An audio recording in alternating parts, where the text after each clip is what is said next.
Malaking shoutout kay Jeran De Leon at kay Maxine. Shoutout din kay Kian Place, kay Carlo De La Cruz, kay Ian Tabalin, kay Joshua Sabandal at Jay Sumingit. Thank you sa suporta mga ka-BM. God bless. Natapos na nga ang kampanya ni Bobby Ray Parks Jr. sa ABL.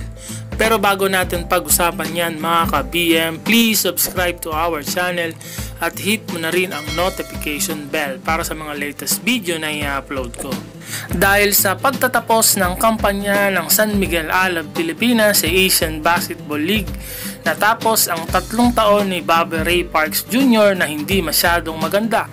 Ang pag-asa ng San Miguel Alab Pilipinas sa pagbalik ng back-to-back championship ay hindi nangyari matapos ang 84-102 na pagkatalo sa kamay ng Hong Kong Eastern kahapon ng Miyerkules sa Southern Stadium ng 1-shot. Hindi maganda ang pagtatapos ng San Miguel Alab Pilipinas at opisyal na nga nilang isinara ang kampanya ng 2018 to 2019 sa Asian Basketball League.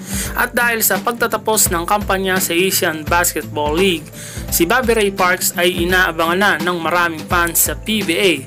Ang second round rookie draft noong 2018 ay nakatakdang maglaro sa PBA ngayong darating na Commissioner's Cup.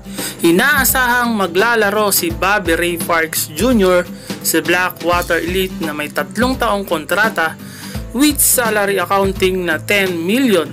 Or pwede rin kaya siya sa ating national team na Gilas Pilipinas.